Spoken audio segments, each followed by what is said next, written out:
Hey Peter, let's take a look at your Taylor assignment. So you have your planning here, that's great. And here is the assignment. Okay. Alright, so the first thing is your staging isn't really complementing your animation here. And it looks like you have some pretty good stuff in here, but it's so far away from the camera that it's really hard for us to tell what's going on. And so the first thing, and it's a big note because this is what you want. You want your animation to be center stage, and right now it's like way off in the distance. So I would bring that closer, a lot closer to where we're seeing the action right here. And for this, it's kind of hard for me to grade because it gets really pixelated. So that's another important reason. First you want your audience to see it, but you also want the person that's looking at this and giving you the critique to be able to have everything very clear. Okay, so also it's like you have like an odd texture on everything, and I would at least have Taylor not have the same texture as the ground plane or the background you're using, because it tends to blend in. Again, you want clarity with your character. You want character to stand out. So first is you have your character starting at a very extreme squash, and what I would do there is we want to show that your character is anticipating in this assignment, and so I would start your character off at a neutral pose with maybe like some sort of natural tail pose, and then we see that anticipation and then that squash and stretch, just like I went over in the Q&A last week.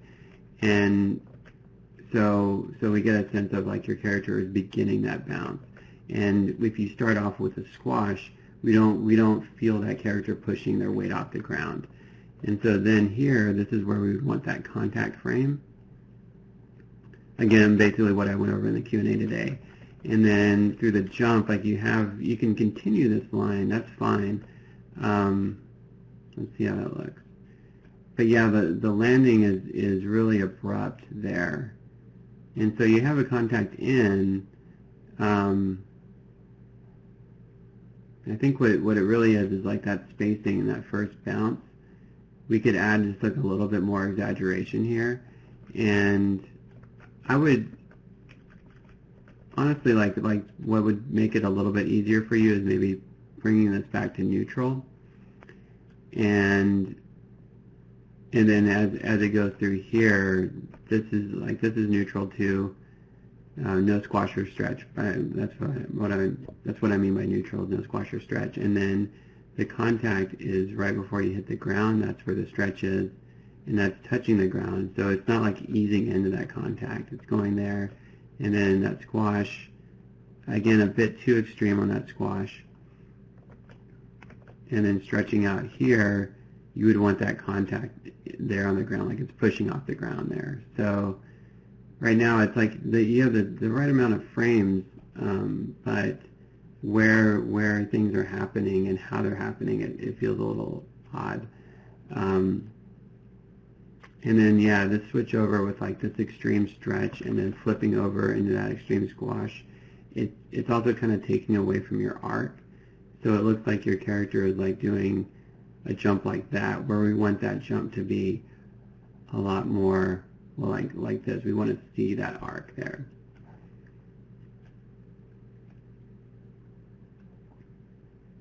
And then for this big jump here, like I like the timing that you're getting, thinking about like how much time it would take for that big jump across. But again, like without that contact frame, we're not feeling that weight come off the ground. And you're kind of easing into this landing. You see that spacing there? It's like really close together. Whereas it would be like that, and then maybe that, not so much of an ease in, but ease in before the landing, but an ease in into the landing. So that starts at that contact frame and then eases in there. And then Like it looks like you're getting some pretty decent stuff with the tail, like you're thinking about the arcs. But without what the body is doing, then it's not really going to help what the rest of your character is doing. All right, so let me know if you have any questions about this. All right, thanks, Peter.